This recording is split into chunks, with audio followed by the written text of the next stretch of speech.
दया बिना धर्म वह कौन सा धर्म है, दया होना ही चाहिए सकल प्राणियों के प्रति। तीनों को कभी नहीं चाहता है ಕೂಡಲ ಸಂಗಮನೇ। ಯಾವ ಧರ್ಮದಲ್ಲಿ, ಯಾವ ಮನುಷ್ಯನಲ್ಲಿ, ಯಾವ ವಿಚಾರದಲ್ಲಿ ದಯೆ ಇರುವುದಿಲ್ಲವೋ ಅದು ಧರ್ಮ ಅಂತ ಹೇಳ್ಕೊಳ್ಳೋಕೆ ಯೋಗ್ಯ ಇಲ್ಲ ಅಂತ ಹೇಳ್ತಾರೆ। ಹಾಗೆ ಮುಹಮ್ಮದ್ ಪೈಗಂಬರ್ ಅವರು ಪ್ರೀತಿ, ಕರುಣೆ, ಸಮಾನತೆ, ಸಹೋದರತೆ ಎಲ್ಲರನ್ನ ಪ್ರೀತಿಸತಕ್ಕಂತ ವಿಶಾಲ ಹೃದಯವನ್ನ ಹೊಂದಿದಾಗ ಮಾತ್ರ ಅವನು ಆ ಅಲ್ಲಾಹನಿಗೆ ಪ್ರಿಯವಾಗ್ತಾನೆ ಅಂತ ಅವರು ಹೇಳ್ತಾರೆ। एक जोड़ने का ताकत है और एक तोड़ने का ताकत। दो शक्ति काम कर रहे हैं, एक तोड़ने का कर रहे हैं, एक जोड़ने का कर रहे हैं। अभी मैंने भी संतों के नाम लिया, ये सारे संतों ने मानवों को जोड़ने का काम किया, लेकिन इसका विरोध में जो धर्म के नाम पर जो शैतानी काम कर रहे हैं वो लोग तोड़ने का काम कर रहे हैं। पूरा दुनिया का जो अध्ययन करने के बाद मुझे पता चला मानवता का विरोधी कौन है। मानवता का विरोधी साम्राज्यवाद मानवता का विरोधी है। मानवता का विरोधी यहूदीवाद मानवता का विरोधी है और भारत का मनोवाद भी मानवता का विरोध है। पूरे दुनिया में इसलिए हम लोगों को तोड़ने वालों का साथ नहीं देना चाहिए, जोड़ने वालों का साथ देना चाहिए। ನಾವು ಬದುಕಬೇಕಂತಕ್ಕಂಥ ಒಂದು ಬದುಕಿನ ಕಲೆ ಕಲಿಸುವಂತಹ ವಿಚಾರವನ್ನು ಮೊಹಮ್ಮದ್ ಪೈಗಂಬರ್ ಅವರು ಆದರ್ಶ ಸಮಾಜವನ್ನ ನಿರ್ಮಾಣ ಮಾಡೋದಕ್ಕಾಗಿ ಒಂದು ದುಷ್ಟ ವ್ಯವಸ್ಥೆಯನ್ನ ನಾಶ ಮಾಡಿ ಮಾನವೀಯ ಮೌಲ್ಯಗಳನ್ನು ಹೊಂದಿರುವಂತಹ ಒಂದು ದೊಡ್ಡ ಪರಿವರ್ತನೆಯನ್ನ 1400 ವರ್ಷಗಳ ಹಿಂದೆ ಮಾಡಿದ್ದಾರೆ। ಇಲ್ಲಿ ಆದರ್ಶ ಸಮಾಜ ನಿರ್ಮಾಣ ಅಂತ ಬರೆದಿದ್ದಾರೆ। ನಮ್ಮ ಸಂವಿಧಾನವು ಹೇಳುತ್ತೆ ನಾವೆಲ್ಲ ದೇಶದ ಮಹಾಪುರುಷರ ವಿಚಾರಗಳನ್ನ ಹೊಂದಿರತಕ್ಕಂತಹ ಸಂವಿಧಾನ ಒಂದು ಆದರ್ಶ ಸಮಾಜಪ್ಪ ಅಂತಂದ್ರೆ ಸಮಾನತೆ, ಸ್ವಾತಂತ್ರ್ಯ, ಸಹೋದರತ್ವ ಮತ್ತು ಸಾಮಾಜಿಕ ನ್ಯಾಯದಿಂದ ತುಂಬಿರತಕ್ಕಂತಹ ಸಮಾಜ ಏನಿದೆ ಅದಕ್ಕೆ ಆದರ್ಶ ಸಮಾಜ ಅಂತ ಕರೀತಾರೆ। ಇದು ಸಂವಿಧಾನ ಈ ಮಾತನ್ನ ಹೇಳ್ತಾರೆ। ಬಸವಣ್ಣನವರು ಹೇಳ್ತಾರೆ, ಇವ ನಾರವ ಎಂದೆನಿಸದೆ ಇವ ನಮ್ಮವ ಎಂದೆನಿಸಿ, ಕಳಬೇಡ ಕೊಲಬೇಡ ಹುಸಿಯ ನುಡಿಯಲ ಬೇಡ, ತನ್ನ ಬಣ್ಣಿಸಬೇಡ ಇದಿರ ಹಳಿಯಲು ಬೇಡ, ಮುನಿಯಬೇಡ ಅನ್ಯರಿಗೆ ಅಸಹ್ಯ ಪಡಬೇಡ, ಇದೇ ಅಂತರಂಗ ಬಹಿರಂಗ ಶಕ್ತಿ। ಇದು ಆದರ್ಶ ಸಮಾಜ ನಿರ್ಮಾಣದ ಮಾರ್ಗ। ಅದಕ್ಕೆ ಬಸವಣ್ಣವರು ಒಬ್ಬ ಶ್ರೇಷ್ಠ ಮಾನವನ ಲಕ್ಷಣ ಏನು ಹೇಳಿದ್ರು, ಧರ್ಮದ ಲಕ್ಷಣ ಅಂತಂದ್ರೆ दया बिना धर्म वह कौन सा धर्म है, दया होना ही चाहिए सकल प्राणियों के प्रति। दयाहीनों को कभी नहीं चाहता है ಕೂಡಲ ಸಂಗಮನೇ। ಯಾವ ಧರ್ಮದಲ್ಲಿ, ಯಾವ ಮನುಷ್ಯನಲ್ಲಿ, ಯಾವ ವಿಚಾರದಲ್ಲಿ ದಯೆ ಇರುವುದಿಲ್ಲವೋ ಅದು ಧರ್ಮ ಅಂತ ಹೇಳ್ಕೊಳ್ಳೋಕೆ ಯೋಗ್ಯ ಇಲ್ಲ ಅಂತ ಹೇಳ್ತಾರೆ। ಹಾಗೆ ಮುಹಮ್ಮದ್ ಪೈಗಂಬರ್ ಅವರು ಪ್ರೀತಿ, ಕರುಣೆ, ಸಮಾನತೆ, ಸಹೋದರತೆ ಎಲ್ಲರನ್ನ ಪ್ರೀತಿಸತಕ್ಕಂತ ವಿಶಾಲ ಹೃದಯವನ್ನ ಹೊಂದಿದಾಗ ಮಾತ್ರ ಅವನು ಆ ಅಲ್ಲಾಹನಿಗೆ ಪ್ರಿಯವಾಗ್ತಾನೆ ಅಂತ ಅವರು ಹೇಳ್ತಾರೆ।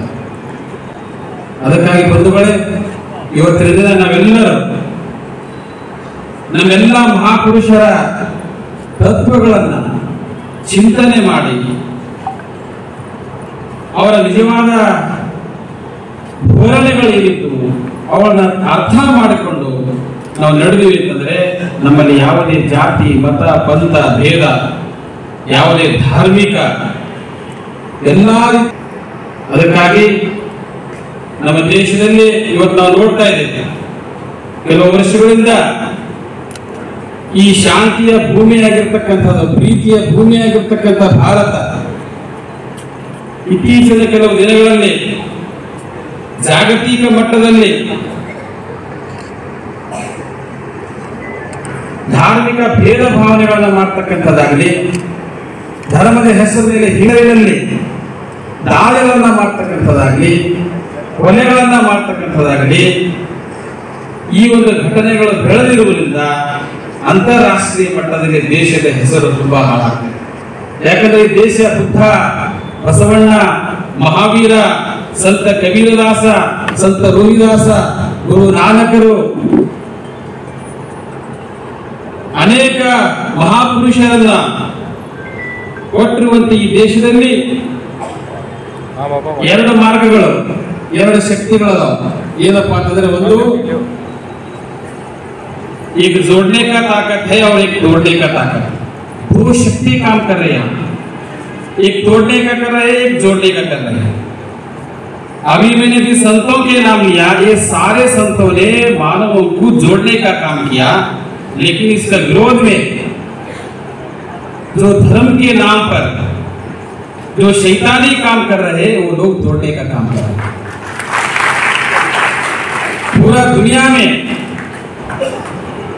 पूरा दुनिया का जो अध्ययन करने के बाद मुझे पता चला मानवता का विरोधी कौन है। मानवता का विरोधी साम्राज्यवाद मानवता का विरोधी है, मानवता का विरोधी यहूदीवाद मानवता का विरोधी है, और भारत का मनोवाद भी मानवता का विरोध है पूरे दुनिया में। इसलिए हम लोगों को तोड़ने वालों का साथ नहीं देना चाहिए, जोड़ने वालों का साथ देना चाहिए। ಮತ್ತೆ ನಮ್ಮ ಭಾರತದ ಆ ಪ್ರತಿಮೆ ಏನು ಹಾಳಾಗ್ತಾ ಇದೆ, ಅದು ಮತ್ತೆ ತಿಳಿಯಾಗಬೇಕಪ್ಪ ಅಂತಂದ್ರೆ ನಾವೆಲ್ಲರೂ ಯೇಸು ಕ್ರೈಸ್ತರ ಬೈಬಲ್ನ ವಿಚಾರಗಳಿರ್ಬೋದು, ಮೊಹಮ್ಮದ್ ಪೈಗಂಬರ್ ಅವರು ಆ ಅಲ್ಲಾಹನ ಸಂದೇಶ ಕೊಟ್ಟಿರುವಂತಹ ಕುರಾನ್ ವಿಚಾರಗಳಿರ್ಬೋದು, ಶರಣರ ಸಂತರ ಸೂಫಿಗಳ ವಚನಗಳು, ದೋಹೆಗಳು, ಅಭಂಗಗಳಿರ್ಬೋದು, ತತ್ವ ಪದಕಾರರ ಚಿಂತನೆಗಳಿರ್ಬೋದು, ಇವೆಲ್ಲವನ್ನ ನಾವು ಎತ್ತಿ ಹಿಡಿದಾಗ ಮಾತ್ರ ನಾವು ಮತ್ತೆ ಈ ಭಾರತದ ಈ ಕಲುಷಿತವಾಗಿರುವಂತಹ ಈ ಪ್ರತಿಮೆಯನ್ನ ತಿಳಿಗೊಳಿಸಲಿಕ್ಕೆ ಸಾಧ್ಯತೆ ಬರ್ತದೆ.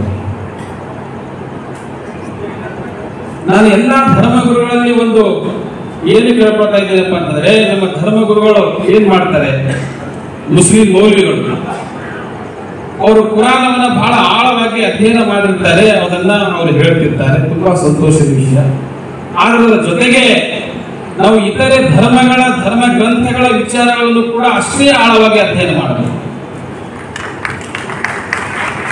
ನಾವು ಸ್ವಾಮಿಗಳು ನಮ್ಮ ಧರ್ಮ ಗ್ರಂಥ ಬಿಟ್ಟು ನಾವು ಕುರಾನನ್ನ ಓದೋದಿಲ್ಲ.